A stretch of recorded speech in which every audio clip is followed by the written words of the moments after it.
Millones de personas visitan los monumentos más famosos del mundo cada año. Les toman fotos, admiran la arquitectura y luego se van. Pero, ¿qué pasaría si te dijera que algunos de estos edificios tienen secretos que no están escritos en las guías turísticas? Desde habitaciones ocultas, controversias casi olvidadas, hasta detalles extraños que han permanecido en secreto durante cientos de años. En este video vamos a descubrir los sorprendentes secretos detrás de los famosos monumentos de todo el mundo. Antes de comenzar, por favor, dale like y suscríbete a este video. Esto significa mucho para nosotros los creadores de contenido. Muchas gracias. Y ahora vamos a empezar. Torre Eiffel. A finales del siglo XIX, las noticias sobre esta habitación secreta se difundieron rápidamente. Muchos empresarios ricos y personalidades prominentes querían entrar, pero casi todos fueron rechazados por Eiffel. En lugar de convertirlo en un símbolo de lujo, él usó el lugar para experimentos científicos y discusiones serias sobre ingeniería y tecnología. Uno de los visitantes más conocidos fue el inventor Thomas Edison en 1889. En su encuentro en la cima de la torre, intercambiaron ideas sobre nuevas tecnologías que están dando forma al mundo moderno. Es curioso pensar que mientras miles de personas estaban abajo paseando, había conversaciones científicas ocurriendo en una sala privada que casi nadie podía ver. Hasta ahora, todavía se puede ver la reconstrucción del apartamento en la Torre Eiffel, pero aún no está abierto para el libre acceso del público. Y quizás esa sea la razón por la que sigue siendo una de las partes más extrañas y secretas de este famoso monumento. En un edificio que se ha convertido en símbolo de toda Francia, una de sus partes más interesantes no puede ser vista por la mayoría de las personas que lo visitan. Mientras millones de personas miran hacia la Torre Eiffel cada año, muy pocos saben que en la cima de esta hubo una vez un lugar privado donde se reunieron algunas de las mentes más grandes de su época. Y eso nos recuerda que a veces la parte más importante de la historia no es la que todos pueden ver. Y hasta hoy sigue aportando un capítulo único a la historia del monumento más famoso de Francia.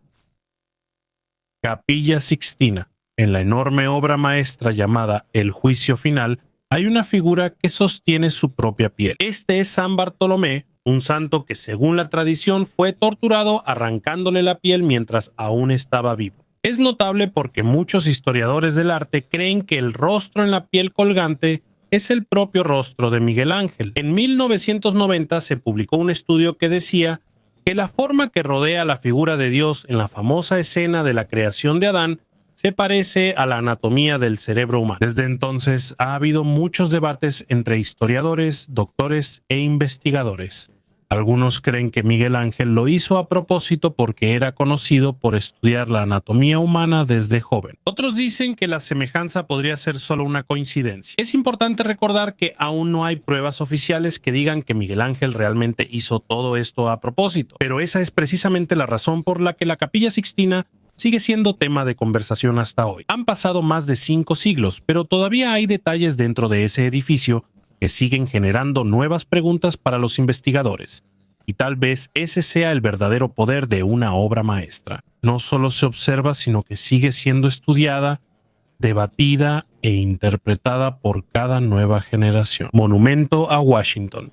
La construcción del monumento comenzó en 1848, utilizando únicamente donaciones privadas. Para 1854 solo había alcanzado aproximadamente 150 pies, casi un tercio de la altura planeada, antes de que finalmente se agotaran los fondos. Al mismo tiempo, el Papa Pío IX donó un bloque especial de mármol de un antiguo templo en Roma como regalo para el interior del monumento. Pero esto enfureció a un grupo político anticatólico conocido como los Know Nothings. Una noche, en secreto, robaron el bloque de mármol que regaló el Santo Papa y lo arrojaron al río Potomac. No solo eso, también tomaron el control de la organización que dirigía el proyecto. Debido a este caos, el Congreso retiró su apoyo y la construcción se detuvo por completo. Durante 23 años, el monumento a medio terminar permaneció en pie en medio de la llanura. Durante la Guerra Civil, sus alrededores incluso se usaron como depósito militar y pastizal para el ganado del ejército de la Unión. Cuando Mark Twain visitó Washington en la década de 1870, lo describió como una chimenea rota de fábrica con la parte superior cortada. Para muchos, se convirtió en un símbolo de la vergüenza de la capital de Estados Unidos. No fue sino hasta 1876 que el proyecto se reanudó bajo el Cuerpo de Ingenieros del Ejército de los Estados Unidos. Pero surgió un nuevo problema. La cantera original en Maryland, de donde se obtuvo el primer mármol, ya no estaba en funcionamiento. Por eso se vieron obligados a obtener mármol de otra cantera. Cuando se terminó el monumento en 1884, ambas partes lucían casi iguales. Ambas eran de mármol blanco y tenían el mismo acabado pulido. Pero con el paso de las décadas, poco a poco se hizo evidente la diferencia en la composición química de los dos tipos de piedra. Por eso, la diferencia de color entre la parte superior e inferior se hizo más evidente. Hasta hoy, esa línea todavía se puede ver en el monumento. No se puede eliminar sin desmontar y reconstruir una gran parte de la estructura. Así que en cada foto del monumento a Washington está oculta la historia de un regalo robado del Papa, un proyecto que se quedó sin fondos y una guerra que detuvo la construcción. Todo está escrito en dos colores diferentes de mármol. Torre inclinada de Pisa. La construcción de la torre comenzó en 1173.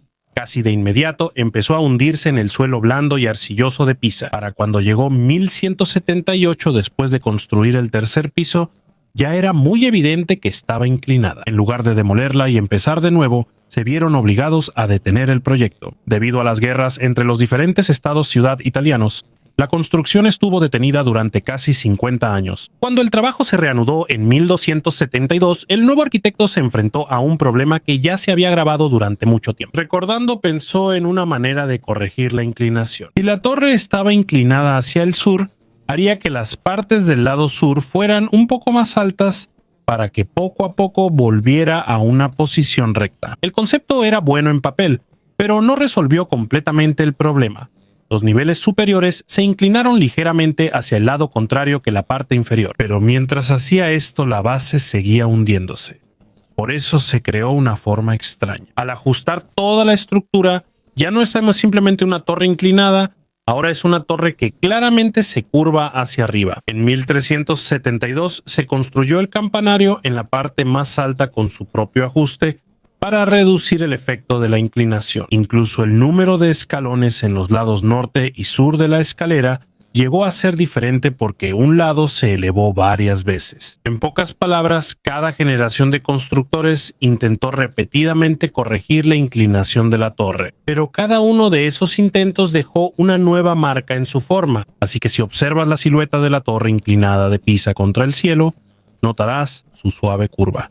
Y aquí es donde la historia se vuelve aún más peculiar. El edificio inclinado más famoso del mundo no solo está simplemente inclinado. En realidad, es un edificio que se fue doblando poco a poco mientras la gente intentaba enderezarlo durante muchos siglos. Machu Picchu. El 24 de julio de 1911, un conferencista de la Universidad de Yale viajaba por las montañas de Perú. Este era Hiram Bingham. Lo que realmente buscaba era la última capital perdida de los incas. Su objetivo era otro lugar, pero un agricultor local y dueño de una posada llamado Melchor Arteaga le habló sobre unas antiguas ruinas en una montaña cercana. Arteaga aceptó acompañarlo a cambio de un sol de plata, que en ese entonces equivalía a solo unos 50 centavos. Cuando Bingham llegó al mismo templo 9 años después, él mismo vio la inscripción. En su diario de campo, incluso escribió las palabras Agustín Lizarraga is discoverer of Machu Picchu. Pero cuando Bingham publicó su famoso libro sobre su expedición, el nombre de Lizárraga ya no fue mencionado. En cambio, Bingham fue reconocido en todo el mundo como la persona que descubrió Machu Picchu. Con el paso del tiempo, su nombre se hizo aún más famoso, mientras que casi se olvidó a los locales que llegaron allí primero. Después de sus excavaciones, se estima que llevó más de 40,000 artefactos a la Universidad de Yale. Esto incluye vasijas, joyas, huesos e incluso momias.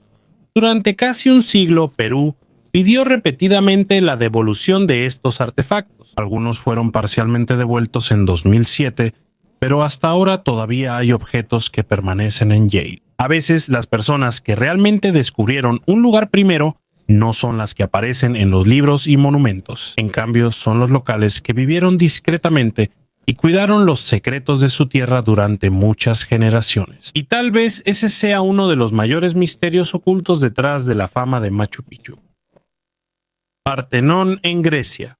Es un símbolo de la asombrosa matemática y arquitectura de la antigua Grecia. Durante más de 2500 años se ha considerado el estándar de la arquitectura clásica, pero hay algo que la mayoría de las fotos y descripciones no mencionan sobre esto. De hecho, casi no hay ni una sola línea completamente recta en todo el edificio. Las columnas, las escaleras e incluso las partes horizontales están ligeramente curvadas. Esto fue hecho intencionalmente por los arquitectos que diseñaron el Partenón en el año 447 a.C. Ellos entendían algo sobre la visión humana que los ingenieros modernos todavía siguen estudiando hasta hoy. Para contrarrestar el efecto de esta ilusión visual, hicieron pequeños cambios en el diseño. Toda la base del Partenón está ligeramente semelevada en el centro de cada lado, aproximadamente 6 centímetros. Las columnas también tienen una ligera curvatura en el centro, una técnica llamada entasis. Por eso, cuando se ven desde abajo, parecen perfectamente rectas. Fue solo en el siglo XIX cuando los arquitectos modernos notaron algunos de estos secretos. Cuando Charles Robert Cockerell midió las columnas, descubrió que estas curvas eran muy pequeñas. Por eso, la gente no las notó durante casi 2000 años. Se necesita una medición más precisa para poder verlas. Lo sorprendente es esto. El Partenón parece perfecto no porque sea exactamente recto, parece perfecto porque fue hecho intencionalmente para no ser perfecto. Cada curva y pequeña desviación fue cuidadosamente diseñada para engañar al ojo y crear la ilusión de un equilibrio perfecto. Durante más de 2000 años, millones de personas han admirado la belleza del Partenón sin saber los secretos ocultos en su diseño. El edificio, que a menudo se considera un símbolo de la geometría perfecta, resulta ser una obra maestra de imperfecciones planificadas. A veces, la verdadera perfección no proviene de que todo sea exactamente correcto. A veces, proviene del uso inteligente de pequeños errores. Palacio de Versalles. El Salón de los Espejos tiene una longitud de aproximadamente 73 metros y cuenta con 357 espejos. Sus 17 grandes ventanas están orientadas hacia el oeste, donde la luz del sol entra directamente cada tarde. A primera vista parece solo un diseño muy hermoso, pero para Luis XIV, cada detalle es parte de un plan más grande. Luis XIV es conocido como el Rey Sol. No es solo un apodo, sino una parte fundamental de su imagen como rey. Él quería mostrar que era el centro del poder en Francia, así como el Sol es el centro del sistema solar. Por eso, casi cada parte de Versalles fue diseñada para reforzar ese mensaje. En el siglo XVII, los espejos estaban entre los artículos de lujo más caros y raros en Europa. En ese entonces, Venecia controlaba la fabricación de espejos grandes. Pero Luis secretamente persuadió a los hábiles fabricantes de vidrio de Venecia para que se mudaran a Francia y trajeran su conocimiento. Cuando se terminó el Salón de los Espejos en 1684, sirvió como un mensaje para toda Europa. Esto demostró que Francia ya podía fabricar productos que antes eran monopolio de Venecia. Fue una declaración silenciosa pero muy poderosa del poder económico del país. En la parte superior de la sala se pueden ver 3 grandes pinturas de Charles Le Brun. Lalaking painting ni Charles Le Brun. Estas muestran los triunfos de Luis XIV en la guerra y la diplomacia. En casi cada escena, él es representado como un emperador poderoso o un líder casi divino que supera a todos sus rivales. A primera vista, el Salón de los Espejos parece ser solo una habitación muy hermosa llena de espejos y decoraciones doradas. Pero detrás de su lujo se esconde un instrumento sumamente inteligente de poder y propaganda. La Gran Muralla China tiene más de 13.000 millas de largo y atraviesa montañas, desiertos y diferentes tipos de ambientes extremos. Pero más allá de eso, muchas partes del muro han estado en pie por más de 600 años y siguen siendo sólidas hasta hoy. En 2010, investigadores de la Universidad de Zhejiang analizaron muestras de mortero de las partes de la Gran Muralla construidas durante la dinastía Ming. Descubrieron que este es el primer mortero compuesto conocido en la historia del mundo. Según su análisis, es más resistente, más impermeable y la estructura es más estable en comparación con el mortero ordinario. Tampoco fue un descubrimiento accidental. La receta es un secreto importante que los maestros albañiles transmiten de generación en generación. Durante muchos siglos cuidaron cuidadosamente este conocimiento porque sabían que les daba una gran ventaja en sus proyectos. La clave de todo es una sustancia llamada amilopectina. Es un tipo de polisacárido que se encuentra en el arroz glutinoso y en otros alimentos con alto contenido de almidón. Este mortero especial se ha utilizado desde el siglo IV d.C., cuando llegó la dinastía Ming. Ya era una parte común de los grandes proyectos de construcción. Además de la Gran Muralla, también se utilizó en la construcción de pagodas, murallas de ciudades, puentes e incluso tumbas reales en diferentes partes de China. La muralla de la ciudad de Nanjing, que tiene más de 600 años, también ha demostrado usar la misma mezcla. Incluso el puente Xiaoqiang, que tiene 800 años de antigüedad, se descubrió que tiene el mismo tipo de mortero. De hecho, cuando se llevó a cabo la restauración del puente, los ingenieros usaron un nuevo lote de mortero de arroz pegajoso hecho según la antigua receta mencionada. Por eso, hasta ahora, hay turistas que visitan la Gran Muralla y tocan las piedras unidas por un material que contiene una mezcla de arroz pegajoso. Ha estado allí por más de 600 años expuesto a la lluvia, el viento y los terremotos, pero hasta ahora sigue siendo resistente y casi no se mueve. Y esas son algunas de las historias ocultas detrás de los monumentos más famosos del mundo. Lugares que millones de personas visitan cada año, pero que a menudo no conocen los secretos, controversias y detalles inusuales que han formado parte de su historia. Estos monumentos nos recuerdan que la historia no se trata solo de lo que vemos frente a nosotros. A menudo, la parte más asombrosa de la historia son los detalles ocultos detrás de los muros, bajo los cimientos o en los acontecimientos que casi han sido olvidados por el tiempo.